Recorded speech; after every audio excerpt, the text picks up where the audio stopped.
From Lockport to Lackawanna, covering all of Western New York, this is News 4, your local news leader.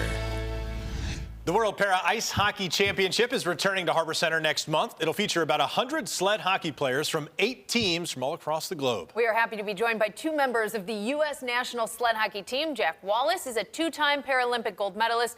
Kevin McKee, 3-time Paralympic gold medalist and a 5-time world champion. Kevin, Jack, thank you so much for joining us today. Let's first of all talk about coming back to Buffalo. You were saying that you've been here before, and talk about the huge championships happening. Go ahead. Yeah, I was here in 2015 for the World Championships, and I mean, it was awesome. It was my first Worlds on home soil, so the atmosphere at the Harbor Center was amazing, and we're hoping that we get that again here this time. Kevin, I feel like sled hockey has really grown, especially over the past couple of years, and maybe it was just the advent of it coming here in 2015 and us kind of getting clued into it, but it seemed like it was really popular then. I imagine that popularity has grown since then. Yeah, I think it really has. Like, each year it keeps getting better and better. Just, you know, it's on social media and stuff more out there. It's been televised more, and streaming now, of course, is big. So, yeah, every year it's just getting bigger and bigger and growing more in the U.S. Very cool. And this is a huge hockey town. I mean, we're still cold. It snowed today. So that could be why. But anyway, so hopefully there is a big crowd for you guys. Let's talk about, you know, your history here in the sport. Jack, you grew up playing sports when you were 10. You were in a boating accident.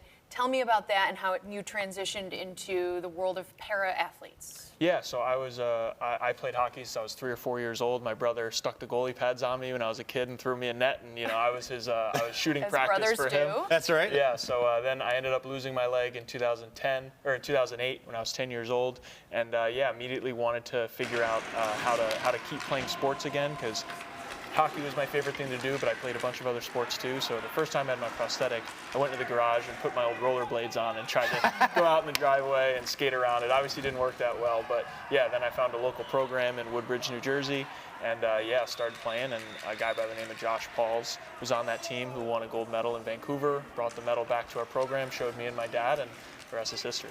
Kevin, how about you, man? Was any similarities in any of that at all, finding sports? Yeah, sled hockey, I found it when I was 10 years old. So my sister was a figure skater, and so the local rink had a flyer up of a tri-sled hockey event, and I went to it, and it was a sport that I could get out of my wheelchair and get into another adaptive equipment, and the speed of it and how you could hit people and right. all that kind of drew me into it. So, yeah.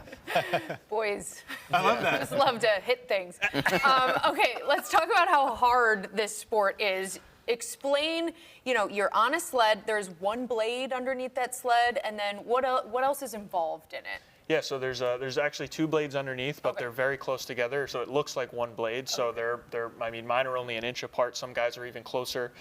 So yeah, you're balancing on 2 skate blades on top of a metal frame with a custom seat that's molded to you to kind of help you control the sled a little better, because you have to just use your hips and your core.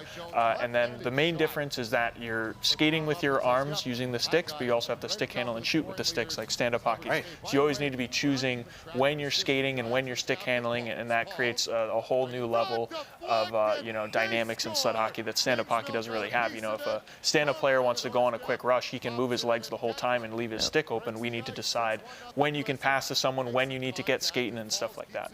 It's awesome to watch, too. I mean, we're seeing some of the video here. It looks like this is from the 2023 championships, not in Buffalo, but that you guys are coming back. I mean, just amazing to watch it here and watch the players compete with the equipment that you were just describing and that level of skill. And this level of skill is there. You guys are on the national team, after all, playing against people from the entire world. What is that skill level like? It's the highest, right? Yeah, so like the way I like to explain it to people is it's our NHL. So it's the top of our sport, and I mean, it takes a lot of hard work and dedication to get to this point. So Physically as well. yeah, I mean, on and off the ice. So everything's all about hockey, everything you do.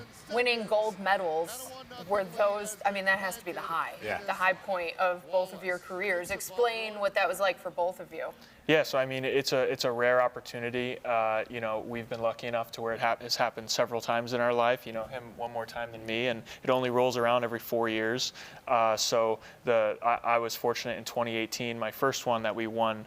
We tied up the game against Canada with about 30 seconds left in the third period, and then we won it in sudden death overtime. So it was a pretty incredible feeling. I had a bunch of family in the stands, so it was pretty amazing to reach that full circle. Like you were saying, it's our NHL.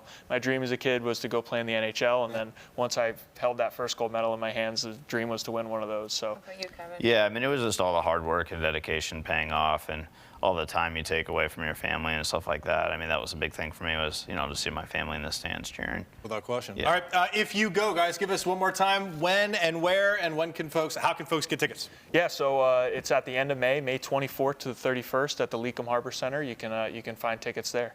Okay, thank you guys so much. Appreciate it, guys. I'm excited for this. Best of Yeah, luck. you have to come. Yeah, This is appreciate it. Bring home another gold, yeah? That's the plan. Really. Awesome.